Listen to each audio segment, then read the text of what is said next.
Hello friends, आपका स्वागत है आपके चैनल योर ऑनलाइन एजुकेटर पर। आज जो अपनी क्लास होगी वो वीएस से संबंधित होगी। प्रैक्टिस सेट करा रहे हैं हम आपको। और ये जो आपको क्लास है आने वाले सीटेट में काफ़ी हेल्पफुल रहेगी। तो इसके लिए आप इसे ध्यान से करिएगा। हर एक पेपर आप ऐसे समझिए कि आपके एग्जाम पेपर में इसी तरह से आएगा। आपको उसी प्रेशर के साथ करना है। प्रेशर का कहने का मतलब ये है कि जब आप क्लास में बैठें तो आराम से सबसे पहले उसको पढ़ना है क्वेश्चन को। ये नहीं है कि फटाफट पढ़ा और फिर आप दोबारा उस क्वेश्चन को पढ़ रहे हैं। अगर आपने पहला क्वेश्चन पढ़ा है पूरा पूरा और अगर आपने दोबारा वह क्वेश्चन पढ़ना शुरू कर दिया फिर से समझने के लिए, तो आपका टाइम खराब हो जाएगा। तो इसके लिए आप ध्यान से पहली बार में पूरा इत्मीनान से समय लेके पढ़ें, ठीक है। और अपने चैनल को सब्सक्राइब जरूर करें। आने वाली मैं वक्त में आपको एसटेट की तैयारी कराऊंगा। आपको पूरी तरह से बिल्कुल भी चिंतित ना हो। सीटेट के तुरंत बाद एसएसटेट वो एसटेट की तैयारी होगी यूपी की जो आने वाली है। और अगर कुछ न्यूज़ आई यूपी टेट की तो उसकी भी तैयारी स्टार्ट करा देंगे, ठीक है। मैं थोड़ा नोट्स बनाने में व्यस्त हूँ। और एसएससी और रेलवे की बहुत बड़ी वैकेंसी आने वाली है, तो उसकी तैयारी फिलहाल मैं मैथ मैथ करा रहा हूँ। अगर आपको मैथ कमजोर है तो आप वो चैनल देख सकते हैं। दो प्लेलिस्ट पड़ी हैं इसमें, इसी चैनल पर। दो दो प्लेलिस्ट पड़ी हैं। एक है मैथ प्रैक्टिस के नाम से, ठीक है। और एक है मैथ बेसिक बेसिक मैथ और प्रैक्टिस मैथ। दो हैं, ठीक है। तो आप आराम से करिएगा इनको। और आपको पूरी पूरी तरह से हेल्पफुल रहेगी ये चैनल। इसके लिए आप सब्सक्राइब भी करें और शेयर अवश्य करें। चलिए हम स्टार्ट करते हैं। पहला क्वेश्चन हमारा इस प्रकार है। निम्नलिखित में से कौन सा कथन आकलन प्रक्रियाओं के विषय में सबसे कम उपयुक्त है। यहाँ होगा उपयुक्त, ठीक है। उपयोगी नहीं, उपयुक्त, ठीक है। उपयुक्त है, ठीक है। तो सबसे कम जो है, सबसे कम नेगेटिव वर्ड पे ध्यान दिया गया। सबसे कम मतलब इनमें से तीन तो सही लगेंगे और एक, मतलब लगेंगे तो चारों सही। लेकिन इसमें से जो सबसे कम जो उपयुक्त है, और याद रखना है पर्यावरण के संबंधित, ठीक है। ईवीएस का अगर आप दे रहे हो तो आप ईवीएस को अगर पढ़ रहे हैं और उसकी पेडागोजी कर रहे हैं तो आपको ईवीएस के तौर पे देखना है। हिंदी की कर रहे हैं तो लैंग्वेज को समझते हुए करना है। और अगर मैथ को देख रहे हैं तो मैथ को समझते हुए करना है। तो उस हिसाब से आपको वो अपना दिमाग में क्राइटेरिया को सिलेक्ट करना होगा। तो इसमें हम सबसे पहले 300 के 300 क्वेश्चन पढ़ेंगे और हम दिमाग में रखेंगे पर्यावरण को, ठीक है। बच्चों का निजी विवरण और व्यक्तिगत पृष्ठ पोषण फीडबैक देना वांछनीय अभ्यास है। सीखने के संकेतकों और उप संकेतकों की सूची बनाना रिपोर्टिंग को अधिक विस्तृत बनाता है। ठीक, अच्छा और बहुत अच्छा जैसी टिप्पणियां बच्चों के सीखने के बारे में एक समझ प्रदान करती है। बच्चों के पोर्टफोलियो में केवल उनके सबसे बेहतर कार्य न होकर सभी तरह के कार्य होने चाहिए, ठीक है। तो जो सबसे कम उपयोगी है उसको, तो सबसे कम उपयोगी हमारा पहले ही है बच्चों का निजी विवरण और व्यक्तिगत पृष्ठ पोषण फीडबैक देना।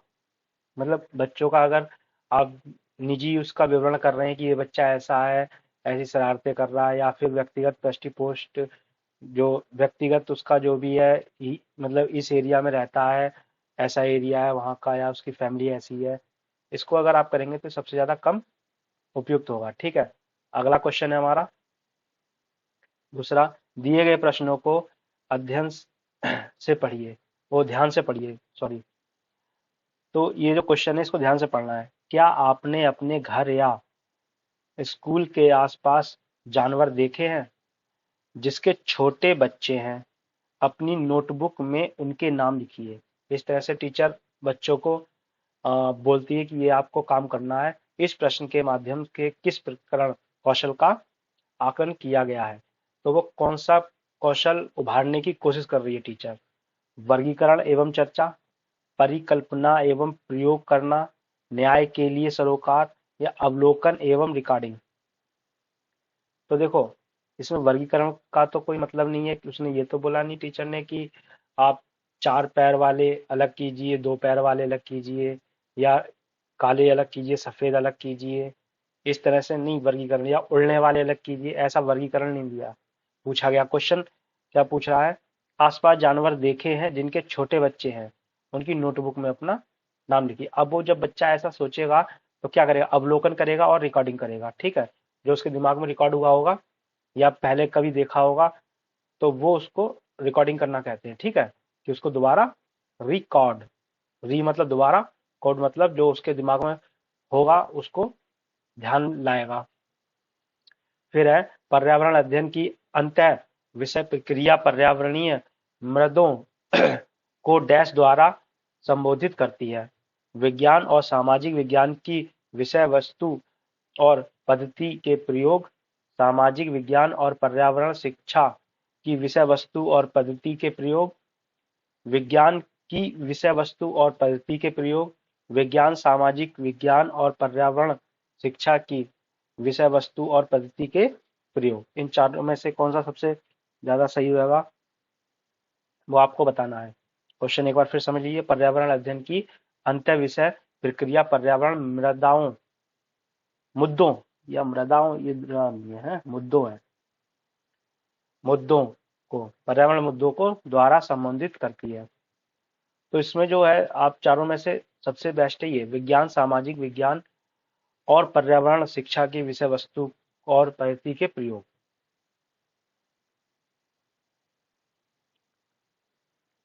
उसके बाद है हमारा कक्षा 5A के शिक्षक एक सवाल देते हैं, पेड़ों के 5 लाभ लिखिए। जबकि कक्षा 5B के शिक्षक निम्न सवाल देते हैं, बी में क्या है, क्या होगा अगर धरती पर कोई पेड़ ना रहे। इसमें तो पहले जो एक के वर्गीकरण के वो तो बोल रहे हैं कि पेड़ों के 5 लाभ लिखिए, और बी वाले बोल रहे हैं अगर धरती पर कोई पेड़ ना हो तो क्या होगा। इन सवालों का कृति क्या है, ए का है बुद्धि अंत वाला अभिसारी है, और बी मुक्त अंत वाला अपसारी है। तो ये आपको बताना है, ठीक है। या ए है मुक्त अंत वाला अभिसारी है, और बी है बद्ध अंत वाला अपसारी है। देखिए मुक्त अंत और बद्ध अंत क्या है, मुक्त अंत में पेड़ों के 5 लाभ लिखिए, तो पक्की बात है बच्चा कुछ ना कुछ अलग अलग लाभ लिखेगा। कोई 5 से ज्यादा लाभ होते हैं, ठीक है। तो बच्चा कोई कुछ छोड़ देगा, कोई कुछ छोड़ देगा ए में, तो ये तो होगी मुक्त हो गया, ठीक है। और बंद क्या है, बंद होता है कि धरती पर कोई पेड़ ना हो, उसने पेड़ ही गायब कर दिए, अब बताइए क्या होगा। तो बच्चा वहीं पे बद्ध अंत वाला अपसारी चिंतन प्रकट होगा उसका। तो जो भी उसने उससे जो लाभ हुए होंगे वो उनको नेगेटिव करेगा, जैसे कि बोल देगा पेड़ों से फूल मिलते हैं, फल मिलते हैं, तो ये तो बोल देगा ए वाला, तो बी वाला बोलेगा यह नहीं मिलते हैं, ठीक है। तो हमारा क्या होगा, बी सही। उसके बाद है हमारा 5वां, कक्षा 1 में पर्यावरण अध्ययन में शिक्षार्थियों के आकाल व आकलन के बारे में निम्नलिखित में से कौन सा सत्य है। कक्षा 1 के पर्यावरण अध्ययन के शिक्षार्थियों के आकलन के बारे में शिक्षा है, ठीक है। मासिक परीक्षाएं, क्योंकि हो सकता है कि बच्चे लिखने में सक्षम ना हो, ठीक है। मासिक परीक्षाएं, एक क्लास के जो बच्चे होंगे वो लिखने में सक्षम ना हो। ड्राइंग, क्योंकि बच्चों को इसमें आनंद आता है। शिक्षकों को अवलोकन एवं रिकॉर्डिंग, किसी को न रोक के नीति को ध्यान में रखते हुए आकलन की कोई आवश्यकता नहीं है, ठीक है। ये 4 टॉपिक है, और इसमें क्या है, कक्षा 1 के पर्यावरण अध्ययन शिक्षक शिक्षार्थियों के आकलन के बारे में निम्नलिखित में से कौन सा सत्य है। तो इसमें क्या है, जो हमारे सत्य है वो हमें बताना है, ठीक है। तो जो हमारा पहला दूसरा तीसरा तीनों सही है, चौथा क्या है, गलत है। किसी को ना रोक के नीति और ध्यान में रखते हुए आकलन की कोई आवश्यकता नहीं, ये तो नेगेटिव है ना, कोई आवश्यकता क्यों नहीं है। भाई बच्चा कुछ गलत काम कर रहा है तो रोकेंगे नहीं उसे क्या। आगे करेंगे। छठा क्वेश्चन पढ़िए। कक्षा 5 की शिक्षिका एक एल्युमिनियम फाइल लेती है और पानी में डाल देती है। कक्षा 5 की, ठीक है। एक एवं दिखाती है कि वह ऊपर तैरती है। इस पर फाइल को मोड़कर जोर से दबाती है और फिर से पानी में डुबोती है और शिक्षार्थियों को दिखाती है कि वह डूबता नहीं है। बाद में वह शिक्षार्थियों को यह सोचने और कारण देने के लिए कहती है कि ऐसा क्यों हुआ। इस प्रश्न का उत्तर देने में निम्नलिखित में से कौन से प्रक्रमण कौशल का प्रयोग किया जाएगा? परिकल्पना, वर्गीकरण, अवलोकन, मापन। कौन से कौशल का? तो इसमें परिकल्पना होगा, ठीक है। वर्गीकरण में वर्गीकरण मतलब कि हम छांटने को नहीं बोल रहे हैं।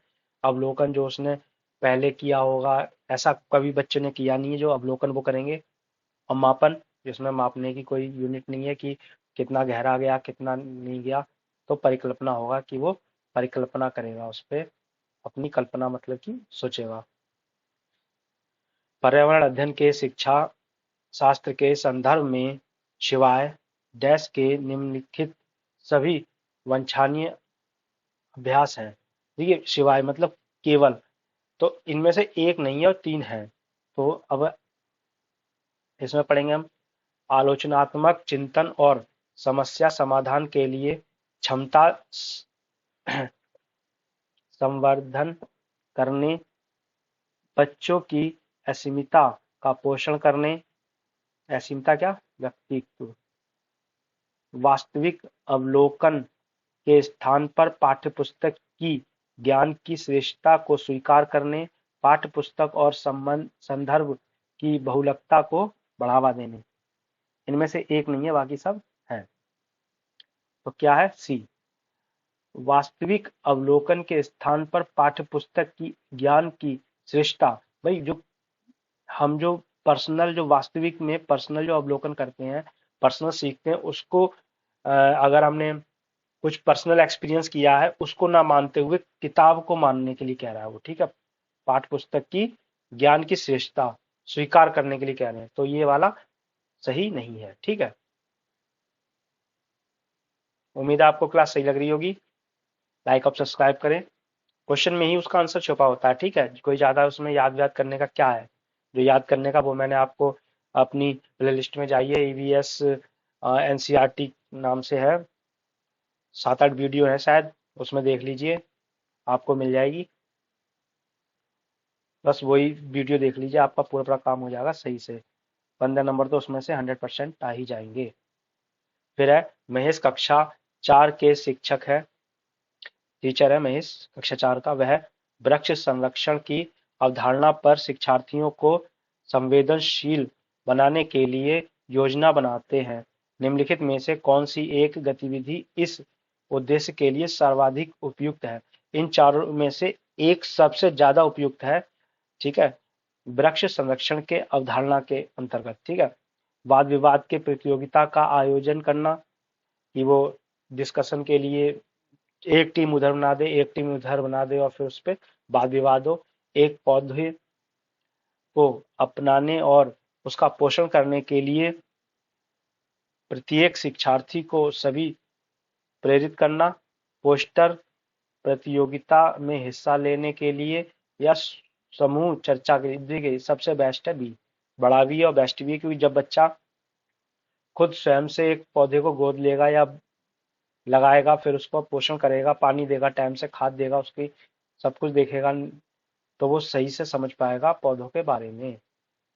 नौवां क्वेश्चन हमारा, पर्यावरण अध्ययन में बच्चे शिल्प कला और चित्रकला को समूह में सीखना विशेष रूप से पसंद करते हैं, ताकि यह सहपाठी अधिगम को बढ़ावा देता है, यह सामाजिक अधिगम को बेहतर बनाता है, यह बच्चों की सृजनात्मकता की प्रशंसा की जाती है और तो भी खुश होते हैं, वह उसके प्रति प्रेरित भी होते हैं।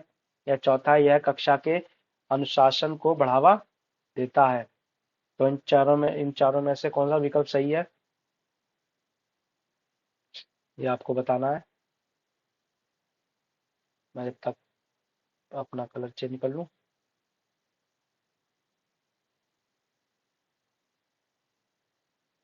आप देखते रहिए कौन सा सबसे बेस्ट होगा।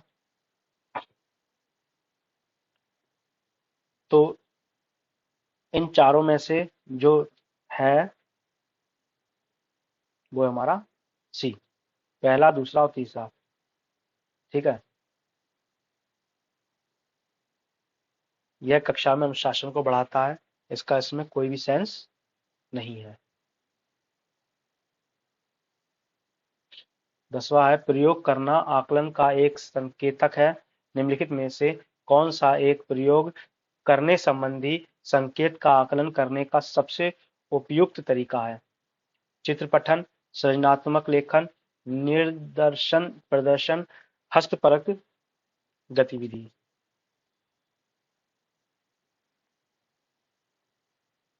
प्रयोग करना, तो हस्तपरक जो गतिविधि है वो सबसे बेस्ट होती है, अपने हाथों से करना सीखने से सबसे बेस्ट है। ठीक है, जब वो खुद करेगा तो अच्छे से बच्चा सीखेगा, करके सीखना कहते हैं इसे। ठीक है।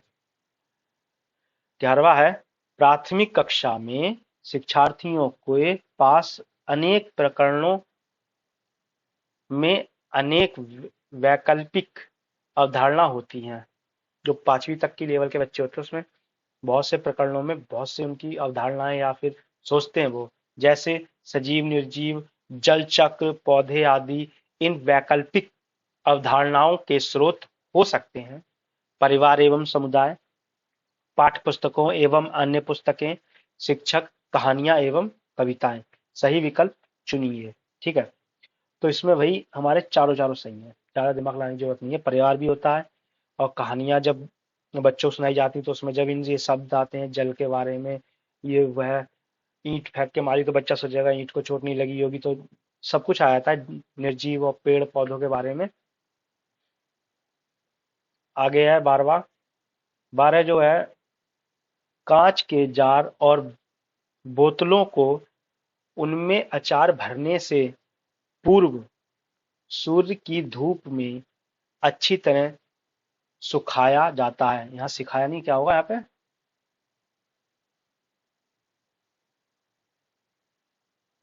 सुखाया जाता है। ऐसा क्यों? उनके तापमान में वृद्धि करने के लिए, या उनसे धूप को हटाने के लिए, या नमी को पूर्णतः हटाने के लिए, अचार को स्वादिष्ट बनाने के लिए। आप लोग इसमें ज्यादा दिमाग लगाइए, जो उसकी नमी को हटाने के लिए। अगर नमी रहेगी तो अचार खराब हो जाएगा। ये बोलते नहीं है घर में कि गीले हाथों से अचार ना लें, या पानी ना ना चला जाए तो वो अचार उसमें खराब हो जाता है। ठीक है। फिर है 13वां है, रेनू की दादी उसे एक सूखा हुआ दिखाते हुए बताती हैं। क्या सूखा हुआ? रेनू की दादी उसे एक सूखा हुआ, इसमें कुछ मिसप्रिंट है। रेनू की दादी उसे एक सूखा हुआ नहीं, सूखा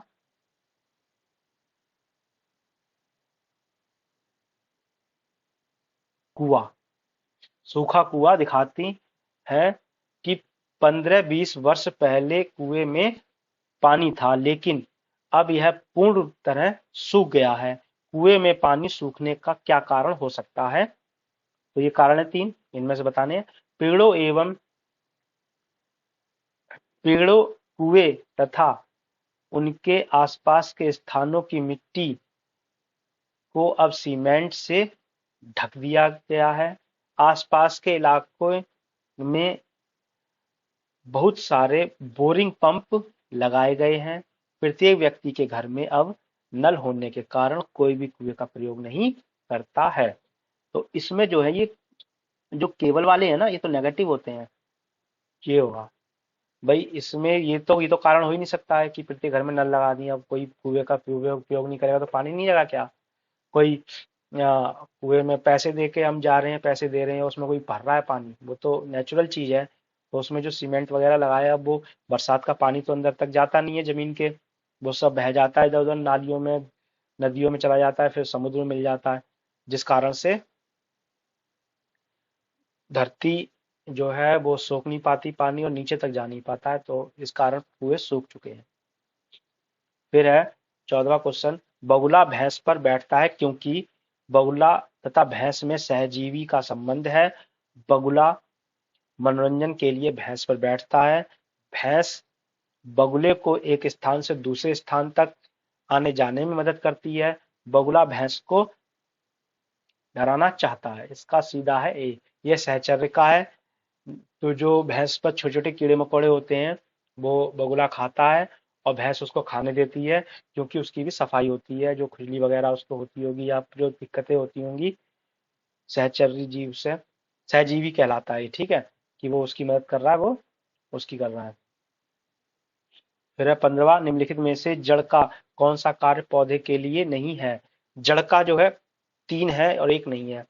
भोजन भंडारण संचित करना, नमी उपलब्ध कराना, पौधों को सहारा देना, जल पर खनिज का अवशोषण करना। इनमें से आपको पढ़ने में चारों चारों लग रहे होंगे सही, लेकिन इसमें से जो है 1 नहीं है, नेगेटिव है, 3 है। तो ये भोजन भंडारण करना ये नहीं है, ये तो भोजन भंडारण इसमें नहीं होता है। ठीक है, तो नमी को भी रखते हैं और पौधों का सहारा देते हैं कि जड़ जितनी मजबूत होगी उतनी मजबूत पेड़ होता है। जल में खनिज जो होते हैं उनको ऊपर तक ले जाने का काम भी वही करता है। ठीक है, फिर है कर्णम मल्लेश्वरी के विषय में नीचे दिए गए कथनों का विचार कीजिए। देखिए 5 कथन है, 1 2 3 4, 4 कथन है कर्णम मल्लेश्वरी के बारे में। इनमें से विचार करना है कौन कौन सा है उनके बारे में। वह अंतरराष्ट्रीय ख्याति प्राप्त भारत ये गलत है, भारत तलाक नहीं होगा यहाँ पे, भारतोलक होगा। ठीक है, भारत तोलक वो आएगा, भारतोलक है। वह कर्नाटक की है। उसने अपने नाम बहुत से रिकॉर्ड बनाए हैं। वह 130 किलोग्राम तक का भार उठा सकती थी। जब वह 12 वर्ष की थी तब से वह भार उठाने का अभ्यास करने लगी थी। सही कथन कौन सा है? ठीक है, तो इसमें से जो दूसरा क्वेश्चन है कर्नाटक से है, ये गलत है। तो हमारे जो है वो पहला, तीसरा और चौथा सही है। चौथा है हमारा, तो सॉरी 17वां है, सीढ़ीदार कुएं अथवा बावड़ी से संबंधित निम्नलिखित कुएं कुछ कुएं ही पढ़ने हैं कथन दिए हैं, तो इनमें से बताने हैं। वे जल भंडारण और संरक्षण की परंपराई पारंपरिक व्यवस्था है। सामुदायिक स्रोतों के रूप में उनका प्रयोग होता था। उनका निर्माण मुख्यतः वर्षा रहित राज्यों में होता है। उनमें केवल संदुष्टि जल संदुष्टित जल होता है, जो दूषित जल है वह होता है। तो इनमें से कौन सा सही है वो हमें बताना है। तो हमारा बी सही है, तीनों तीनों सही है, चौथा गलत है क्योंकि इसमें केवल भी आ गया है। ठीक है, आगे चलते हैं। 18वां है, वर्ली एक परम पारंपरिक कला का प्रकार है। वर्ली नामक स्थान किस राज्य में है? महाराष्ट्र, उड़ीसा, राजस्थान या बिहार? इसमें ज्यादा दिमाग नहीं लगाना, महाराष्ट्र में है। ठीक है, आगे है तमिलनाडु के निकटवर्ती राज्य। तमिलनाडु जो है हमारा स्टेट, उसके आसपास के जो राज्य हैं वो बताने में कौन से हैं। उसमें क्या है, पहला है केरल, कर्नाटक और आंध्र प्रदेश। ठीक है, बाकी जो गलत है वो आप पढ़ लेना। निम्नलिखित में से किसकी सुनने की शक्ति इतनी तेज होती है कि वह वायु से पत्तियों की हिलने की ध्वनि और घास पर किसी जानवर के चलने की ध्वनि में अंतर कर सकता है? बाघ, गिद्ध, रेशम का कीड़ा या कुत्ता? वो है बाघ। ठीक है, इस पे मैं सारा कुछ लिखवा चुका हूँ, टाइम खराब नहीं करेंगे। जब कोई व्यक्ति ट्रेन द्वारा अहमदाबाद से केरल की यात्रा करता है तब वह अनेक सुरंगों को पार करता है। यह सुरंगें डैश पर्वतों में होती हैं। क्या बोला? अहमदाबाद से केरल मतलब गुजरात से केरल जाता है तो सुरंगों को पार करता है। तो पूछ रहा है वह सुरंगें कौन सी होती हैं। ठीक है, तो उसको बोलेंगे पश्चिमी घाट। क्या बोलते हैं? पश्चिमी घाट। फिर है पृथ्वी गोल है। वास्तव में पृथ्वी पर ऊपर नीचे कुछ नहीं होता, केवल सापेक्ष होता है। हम भारत के लोग डैश के लोगों के सापेक्ष उल्टे हो सकते हैं। अलास्का यूएसए, लीबिया या अल्जीरिया या अर्जेंटीना। जैसे ये पृथ्वी है, गोल है, इंडिया यहाँ है, तो इसके सापेक्ष यहाँ क्या है? ठीक है, अगर यहाँ पे भारत है तो उसके सापेक्ष यहाँ क्या है? ठीक है, वो ये कहना चाह रहा है। तो इसमें आपको ज्यादा दिमाग लगाने की जरूरत नहीं है। अर्जेंटीना। फिर है मच्छरों के प्रजनन की रोकथाम के लिए ठहरे पानी पर तेल डालने की सलाह दी जाती है। ऐसा इसलिए है क्योंकि तेल ऑक्सीजन के आपूर्ति को काट देता है, जिससे मच्छरों का प्रजनन थम जाता है। मच्छरों का तेल द्वारा विकर्षित किया जाता है। मच्छर तेल द्वारा मर जाते हैं या मच्छर तेल की परत में फंस जाते हैं। ये आपको बताना है। तो हमारा है पहला, तेल ऑक्सीजन की आपूर्ति को काट देता है, जिसके मच्छरों का प्रजनन थम जाता है। ठीक है, फिर है निम्नलिखित में से कौन सा कीट मधुमक्खियों की भांति कॉलोनी में एक साथ नहीं रहता? ततैया रहता है, चींटी, दीमक या मकड़ी। तो चींटी भी रहती है, दीमक भी रहती है, आपने देखा होगा दीमक एक साथ रहती हैं। लेकिन कभी भी आपने जो मकड़ी होगी वो नहीं देखी होगी।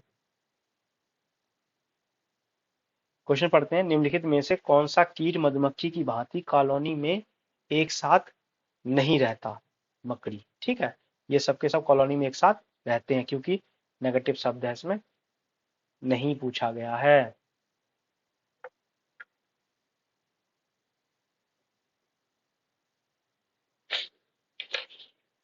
फिर है ग्रामीण क्षेत्र के मकानों के ढांचे व वहां की जलवायु की स्थिति से संबंधित होते हैं। एक गांव के मकानों के लक्षण नीचे दिए गए हैं। एक गांव है जिसमें मकान बने होते हैं, उसके लक्षण नीचे दिए गए हैं। बताना ये कहाँ ऐसे घर पाए जाते हैं। मकान मजबूत बांस के खंभों पर बना होता है। बी फोर बांस और A four Assam. B four bamboo या बी फोर बांस भी बोल सकते हैं हम। ए भी याद रखो। ठीक है, अंदर से भी मकान लकड़ी से ही बना होता है। मकान जमीन के लगभग 3 मीटर से 3.5 मीटर ऊंचे पर बने होते हैं। मकान की छत से ढालू होते हैं ढालू होते हैं जो इस तरह से। ठीक है, तो ये मैंने आपको पहले बता दिया था। आसाम में ज्यादा पढ़ने की जरूरत नहीं है। कुटुक कुडुक कहाँ के लोगों की भाषा है? ये सब मैं आपको लिखवा चुका हूँ। ये है मिजोरम की। राष्ट्रीय पाठ्यचर्या की रूपरेखा 2005 के अनुसार निम्नलिखित में से कौन सी एक पर्यावरण अध्ययन की विषय वस्तु या थीम है? भोजन, सौरमंडल, मौसम, ऊर्जा। तो ये जो थीम है वो है भोजन। ठीक है, फिर है पर्यावरण अध्ययन में विषय वस्तु थीम आधारित उपागम को अपनाने के समर्थन में निम्नलिखित में से कौन सा तर्क सबसे अधिक सशक्त है? सबसे अधिक सशक्त बताना है, सबसे बेस्ट। यह पाठ्य योजना को एक ढांचा प्रदान करने और शिक्षण को अधिक प्रभावी बनाने में मदद करता है। यह शिक्षण को अधिक रोचक और गतिविधि आधारित बनाने में मदद करता है। यह अवधारणाओं, मुद्दों और कौशलों के बृहत विस्तार को सम्मिलित करने में मदद करता है। यह विषय सीमाओं को नरम बनाने और संपूर्णता में ज्ञान को प्राप्त करने में मदद करता है। तो आपको इनमें से बताना है सबसे अधिक। तो हमारा है पहला, यह पाठ्य योजना को एक ढांचा प्रदान करने और शिक्षण को अधिक प्रभावी बनाने में मदद करता है। सेकंड लास्ट, एक और होगा, हाँ एक और है, पढ़ते हैं इसको।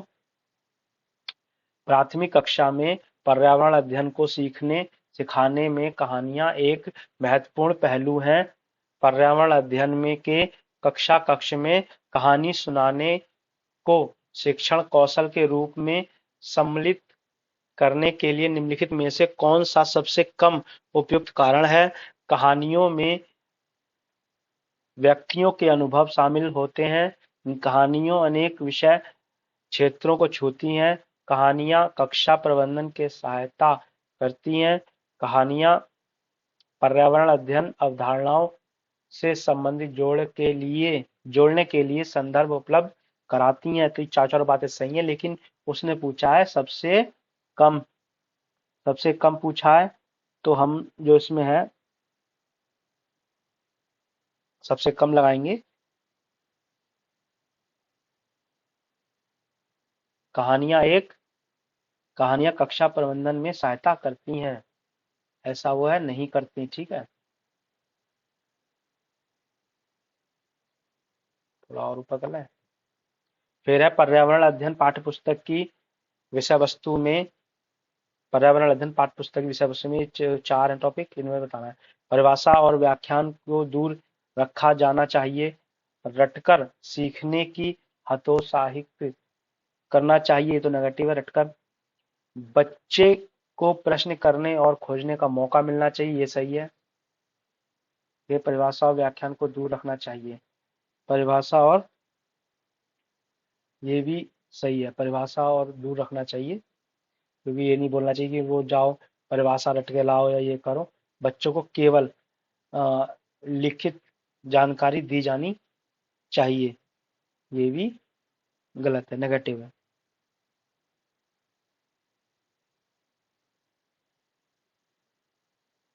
तो अब बताना है इसमें आपको क्या करना है। केवल 3, 1 4 या 2 और 3 या 1 3 1 2 3।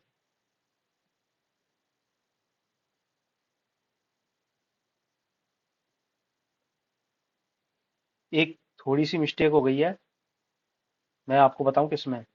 ये हतोत्साहित लिखा है, हतोत्साही मतलब नेगेटिव वर्ड है, तो ये सही होगा हमारा। मतलब कि हमें रटकर सीखने को हतोत्साहित करना चाहिए, सही है। मतलब उस पर ज्यादा बल नहीं देना चाहिए। ठीक है, तो हमारा होगा 1 2 3। वही मैं सोचूं कि ऑप्शन में नहीं आ रहा। ठीक है, आप क्या कर रहे हैं, लाइक नहीं तो सब्सक्राइब तो कर ही लीजिए और शेयर भी कीजिए, जो अधिक से अधिक लोग देखें। ठीक है, थैंक यू फॉर वॉचिंग।